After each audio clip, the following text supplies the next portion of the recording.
Dorethea Vander Merwe, who went by the name Dorethea Kraft, owned a farm. Although records of her early life are scarce, it is believed that she had either been divorced or widowed. Dorethea, along with her daughter Polly and the laborers, struggled to make ends meet on the farm. Prolonged periods of severe drought, coupled with poor soil quality, had reduced her efforts to subsistence farming. This was further complicated by the prevalent resistance of farm workers to follow instructions from women. Arriving in South Africa in 1887 at the age of 25, Louis Tamowski was a Jewish immigrant from the United States of America.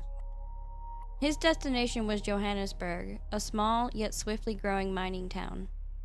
Tamowski aimed to sell general provisions to the gold mine workers and prospectors. Despite the success of his business, he continued to personally visit farms and small holdings in the region to procure fresh supplies. It was during one of these visits in 1914 that the 54-year-old Tamowski crossed paths with Dorethea Kraft. Although Kraft had minimal items to offer Tamowski, she engaged him in conversation and sought his assistance in finding a manager for her farm. He told her to give him the night to think about it. Upon his return, Tamowski proposed renting the farm for £25 a year, allowing Kraft and her daughter to continue residing there. Delighted with the idea, Kraft signed the lease agreement on May 21, 1914, trusting Tamowski's lawyers without closely examining the fine print. As an additional arrangement, Tamowski not only managed the farm, but also played the role of keeping Dorothea's bed warm at night. Unfortunately, the farm's situation did not improve, prompting Kraft to consider selling it due to the substantial increase in land prices.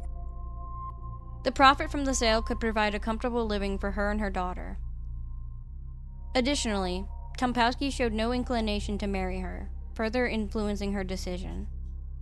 Upon discovering Kraft's intention to sell, Tamowski revealed the contract she had signed, enabling him to purchase the land at less than half its current value. Feeling cheated and regretful for not reading the fine print, Kraft decided to use her charms to persuade Tamowski into marriage, planning to nullify the contract in their prenuptial agreement. However, Tamowski saw no reason to marry her and declined the proposal. Seeking a solution, Kraft turned to the assistance of a local witch doctor named Jim Bird, a man sometimes referred to as Jim Birds or Whiskers, residing on a nearby farm. Acquiring a love potion from him, Kraft hoped to win Tamowski's affection. However, Tamowski proved immune to the potion, experiencing only cramps and an upset stomach. Accusing Kraft of attempting to harm him, he adamantly refused to consume anything she prepared. Undeterred, Kraft and Jim Bird attempted a second magical potion. This concoction involved a lock of Tamowski's hair, combined with the magic potion, placed in a matchbox, and buried under his door with the intention of causing harm. Despite their efforts, the potion had no discernible effect on Tamowski. In 1918, Hermanus Lambertus Schwartz, a deserter from the army, arrived at Terfontein in search of employment. Kraft saw this as an opportunity, and Schwartz not only became a suitor to Polly, but also engaged in occasional intimacy with Kraft. Recognizing the chance to secure ownership of Terfontein by marrying Polly and eliminating Tamowski, Schwartz proposed to Kraft that they abandon the use of magical potions and instead opt for Tamowski's direct demise. He further suggested that Jim Bird be enlisted to carry out the murder. Bird agreed to a fee of £100. On the evening of February 2, 1918, a formidable thunderstorm swept over the farm. Kraft, Schwartz, Bird, and 3 laborers gathered in the farmhouse kitchen, while Polly remained in her bedroom. Schwartz opened Tamowski's bedroom door and forcefully pushed Bird into the room. Armed with a knob-kiri, Bird attacked Tamowski and attempted to leave, but Schwartz, uncertain of Tamowski's fate, insisted on his return to ensure the completion of the job. Eventually, Kraft held Tamowski's hands, while Schwartz strangled him with a leather thong and then cut his throat.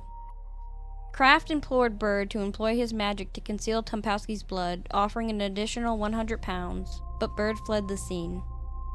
Kraft, Schwartz, and the laborers buried Tamowski's body near a rubbish dump. While digging the grave, knocking sounds were heard at the front door of the house. A couple with a sick child had arrived, seeking assistance, but received no response. The lights were turned off, and eventually the couple departed, having overheard the sounds of digging. By the following day, the storm had washed away all traces of the murder. The day after that, Polly departed for Johannesburg, and Kraft informed the neighbors that Tamowski had abandoned the farm.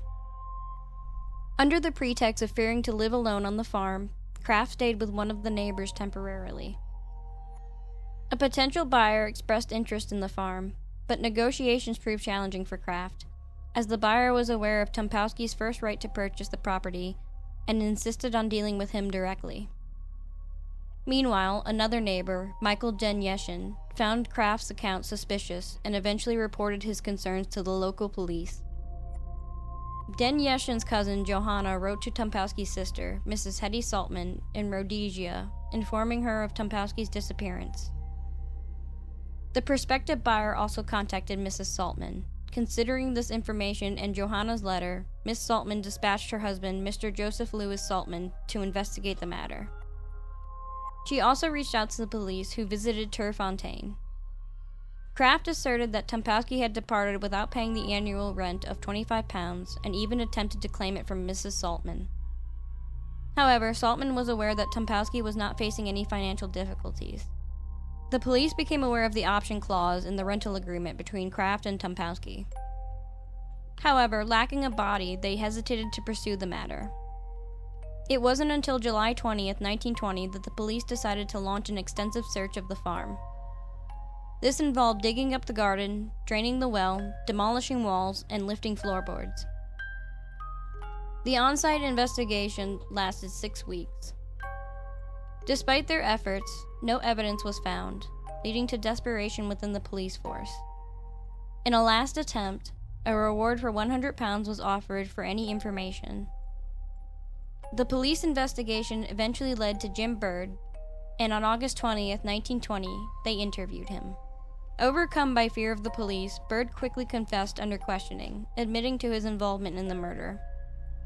Although he identified the other individuals implicated, he couldn't provide information on the body's whereabouts, as he had left the scene earlier. Bird was compelled to join in the search for the body. A heavy rainstorm caused the ground to subside at the burial site, and on September 22, 1920, Bird located the badly decomposed body near the rubbish dump. Despite the advanced decomposition, the body was identified as that of Tamowski through a signet ring. Additionally, a local cobbler identified Tamowski's boots.